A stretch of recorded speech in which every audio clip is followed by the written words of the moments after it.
let's talk round 3. Before we talk tight end in round 3, A the freaking Niners kicker? took a freaking kicker in round 3 with pick 99. What are your thoughts on this highly controversial pick? Because I have a lot of thoughts, and I'm very conflicted about it still. So I'm Conflicted. watching drafting my TV, right? And I literally have my other PC right here, and I'm just waiting, watching. Okay, who are they gonna pick? And then they say it, and I was like, aha! I knew it because I said this back in literally 2 months ago. Yeah. Look. I get the outrage. I definitely do. You don't draft kickers around 3, but personally, I was not shocked or just like saw it as a big deal because I thought I was expecting it. I was because they were Yeah. working on all these kickers, especially like a month ago, and it's like they don't have a kicker. And you acquire Zane Gonzalez for pretty much nothing. You swap 7-round picks, so pretty much okay. The picks collateral is nothing. His contract is nothing.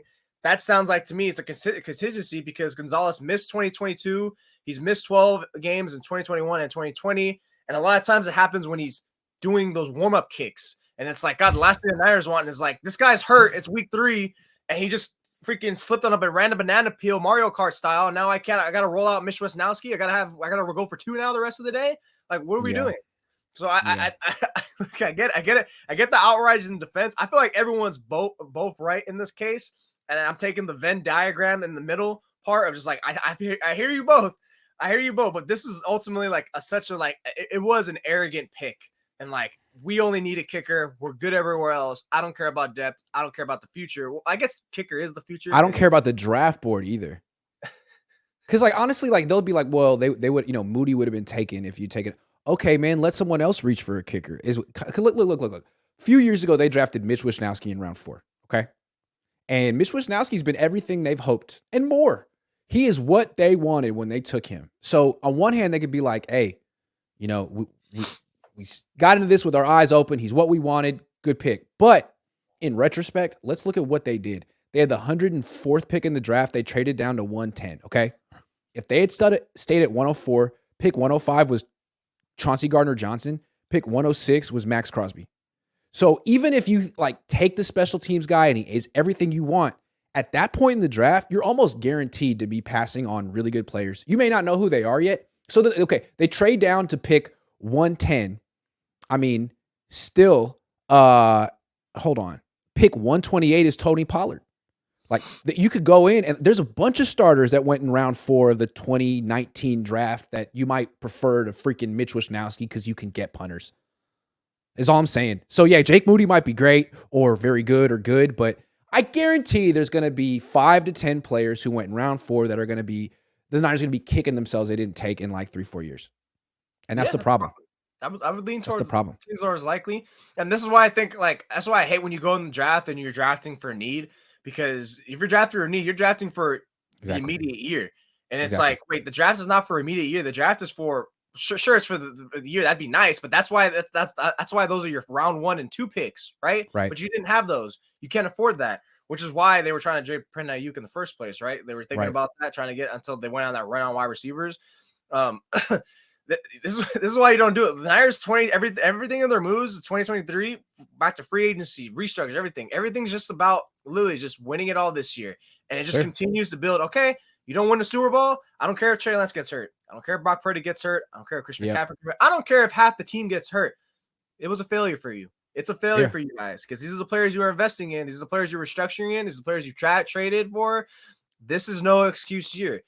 Jake Moody's missing a percentage of his kicks. Well, I will say this: just because they drafted Jake Moody in the round 3, they're still going to make him compete. I think they're definitely going to make him compete. Yep. Now there'll probably be a name, and they'll give Moody the lead. But God forbid, Moody looks like he's stinky out there. Roberto Aguayo 2.0.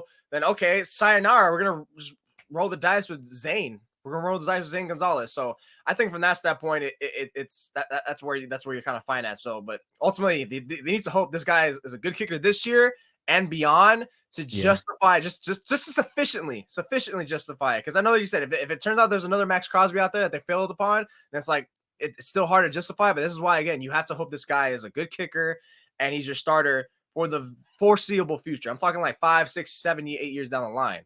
Yeah, and I think what's interesting is like, it's a short-sighted move, and the Niners are really good now, but they're getting a little bit older. Their core is getting a little bit older, and like in 2-3 years, or maybe even less than that, you're going to look at the effect of them throwing away so many round 1, 2, and 3 picks. Like they've thrown them away, or not thrown them away, but I mean, 3 went to Trey Lance, you know, around 2, 3, 4 pick went to Christian McCaffrey. Like the reinforcements aren't coming. Like you spent a 3rd round pick on a kicker, which, you know, you could have probably gotten a guy who would develop into a starter at that pick if you picked wisely, and you passed on that. So you could have a kicker. Like eventually in 2 years, you're going to say, well, where's the depth?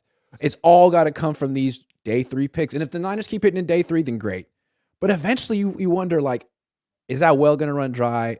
Is the rest of the league going to catch up to you? Are you finally going to come back down to earth? Is there any luck involved in you hitting in round 5 and 6 and 7? Because if that happens, the Niners are in trouble, man. Eventually. Yeah, but if they win the Super Bowl this year, who cares, right? Who cares? They need to win it. What if Jake Moody? Okay, it's fine. It's justified. What if they win by 2 and Jake Moody has the game-winning kick? God, they're gonna be so justified. Okay, I think if I'm gonna defend the 49ers in the sake is on 2 things. Yeah. One, there was a lightweight run on kickers. The Patriots took someone 20 spots away, so I was like, God damn it, he has a point there. And then I think another team took a kicker in the 5th round, no? Or maybe in the 4th round. I think there was there was definitely a 3rd kicker taken in the 5th round, maybe the 6th, but I want to say the 5th. Yeah. So yeah, there's definitely 3 kickers taken, 3rd, 4th, and 5th. 1,000%. I don't remember the name of the 3rd guy, but there was one. So that's okay. So Kyle had a point. He thought that he was going to go, and look, he probably was right. If the Patriots took him, all right. So I mean, no one's gonna talk about anything about the Patriots, but then again, that's Bill Belichick. No one's gonna question what he's doing, right? He has all that credibility and all that. It was Anders Carlson, round 6. I think he's his brother's a kicker in the NFL. There's another Carlson. Oh right, yeah, Daniel Carlson on the Raiders. That's right. That's why he got taken. So his brother got taken. Went to the Packers, no? Correct. Okay, yeah. Who always have a really bad kicker, right? Mason Crosby. I don't know. Is Mason Crosby? He was there forever, but whenever he played the Niners, he missed. So I don't know. There was a stretch of years where he was bad. I remember him being bad. It was like, that's weird. And I think my last point on this thing, just because you tweeted out like that's last week about all the 49ers round 3 picks, about how all of them have been shite except for Fred Warner. Mm-hmm. Jake Moody has a chance to be the 2nd best round 3 pick they've gotten, honestly, because in terms of he should stay, in theory, he should stay there longer, and he should be a fairly good kick, a really good kicker, right? Because he's such a high prospect. And even again, I know they had drafted him, but again, if you consider all the years past in the 49ers, they have sucked in this round. They have been bad. Sucked. So this feels like you just need something now. And it's like, look, it's ultimately going to be one of their best round 3 picks. The same way, like it's like if they took like some reach position in round 1 and 2, they suck in those rounds too. So it's like, all right, you look compare the past. It's like this is going to be one of their best ones. So at the end of the day, it's like it kind of works out. I think Jair Brown's going to end up being really, really, really good. But to your point, I think Moody's going to be a day 1 starter. Brown might have to be like take the Hufanga route where he's the third safety, and there's packages for him, and they're finding ways to get him on the field. But you can't just bench 2 proven vets for him right away. Because honestly, like Tashawn Gibson, I thought was one of the most underrated players on the team last year. Like got no accolades, 0, when he statistically had a better season than his running mate, Talanoa Hufanga, who was great and deserved all of his accolades, but he took a lot of chances that Gibson didn't take. And Gibson was just as productive without giving up 4 or 5 touchdowns. So I'm just saying, man, you can't just bench him for a rookie unless that rookie definitely earns it based on what he does in training camp and preseason, not just college. So good luck to Jair Brown.